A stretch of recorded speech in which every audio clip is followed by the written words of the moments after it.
How is it going, everyone? In today's video, I want to talk about my experience with the Canon R5C and my experience while using this camera with EF-S lenses. And I want to talk about this because technically these are the only lenses I have at the moment.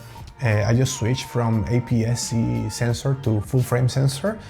And yeah, I haven't upgraded my lenses. The only full frame lens I have is the 50mm 1.8 STM that I've been using the last 3 years with my Canon 70D. And I wanted to try the 8K full frame sensor in a crop mode with the EF-S lenses. So the test, I run it using the EOS EF to EOS R adapter with the 24mm 2.8 and the 10 to 18mm it's the 4 to 5.6. So I am conscious about the crop factor, of course. I am conscious about I am not using the best quality of the camera, but at the moment this is the only way I can use my camera because, well, this is what I have right now. And yeah, also I wanted to try these lenses considering that everyone right now they are trying to use these vintage lenses in these cinema cameras right now in order to avoid the maximum sharpness of the RF lenses or the premium lenses.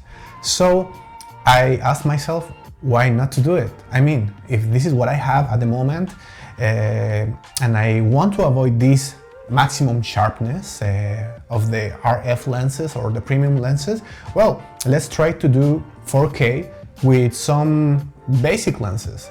So yeah, I did some tests and this was the result.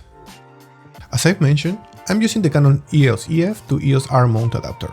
This comes with an ND filter that actually works really well. And for the first test, I'm gonna run the Canon 10 to 18. Let's see the results.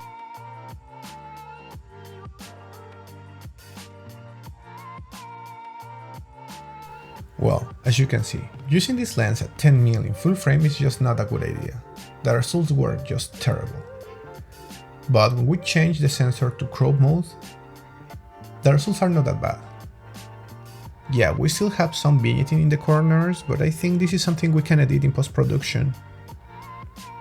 I did a fast correction to eliminate the vignetting, and this was the result.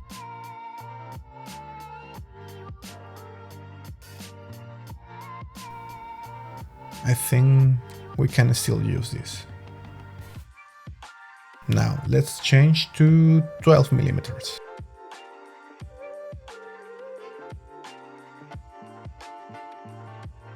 Now this is 12mm in full frame. Still a lot of vignetting, and I didn't even want to take the time to try to edit this. But when we switch to crop mode, we have a nice wide angle. Honestly, it's a good idea if you need a cheap wide angle and to shoot in 4K, it's a good result.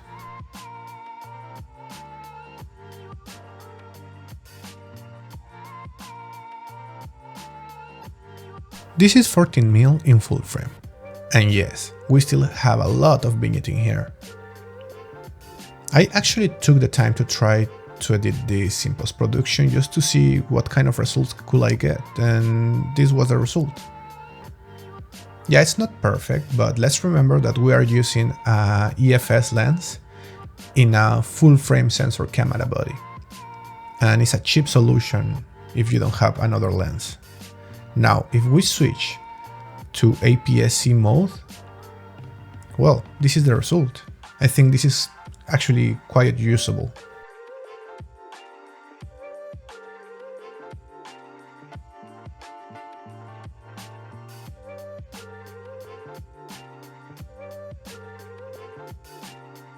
Now, as I was having a lot of vignetting in 14 and 16mm while using this lens in full frame, I decided to run a test in 15mm. And this is the best result I could get from the lens in full frame. Yes, we have vignetting, but if we edit this, it looks like this.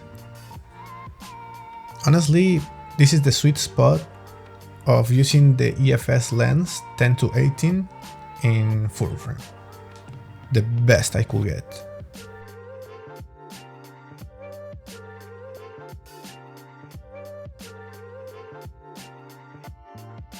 Here I went back to the marks on the lens.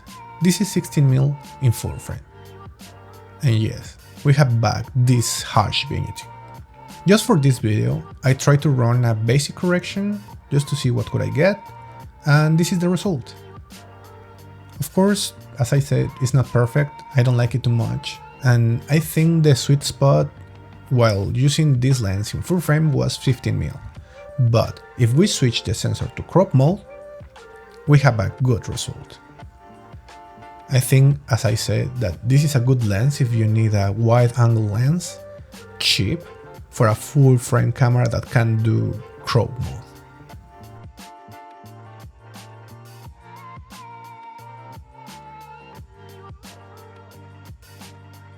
For the last part of the test with this lens, this is 18mm in full frame. And yeah, I knew I would have this vignetting back, but I wanted to run the test in order to show you guys how it looks like.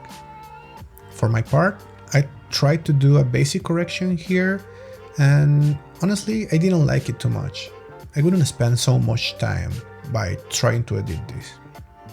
But if we switch the sensor from full frame to crop mode, we have a actually nice result. This is 18mm in crop sensor mode. For the moment, this is enough for me for my projects, and that's what I can afford. The next lens I wanted to try is this Canon EF-S 24mm. It's better known as pancake lens. I've been using this since a long time, and honestly it's one of my favorites, and I was quite pleased by the results. And yeah, it looks like this. Of course, we are using this lens with the sensor in crop mode, and honestly I think I will be using this lens quite often for my projects.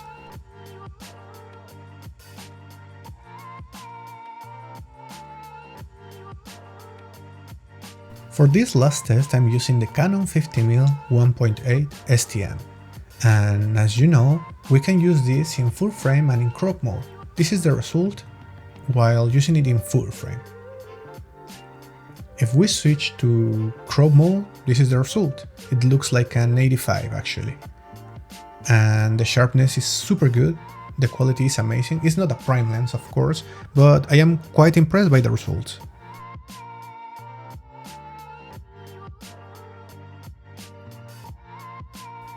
At the end, the results were not that bad.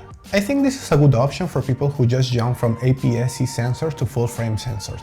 Because honestly, full frame prime lenses are super expensive. And right now for me this works.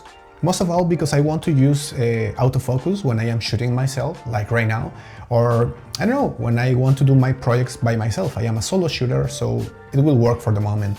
Next step for me is gonna be to use this full frame in Ultra MD lenses that I have from my old film cameras. I have also some super Takumar that I would love to use, but I will need to buy adapters, and yeah, that costs money. For the moment, I think it's okay. So I would love to hear your opinion. You can leave them here in the comment box, and if you have any suggestions, please let me know. Thanks a lot for taking the time for watching, and yeah, see you next time. Don't forget to subscribe or give a like if you enjoyed the video, of course. Last disclaimer, this video, of course, was not a sponsor. See you next time.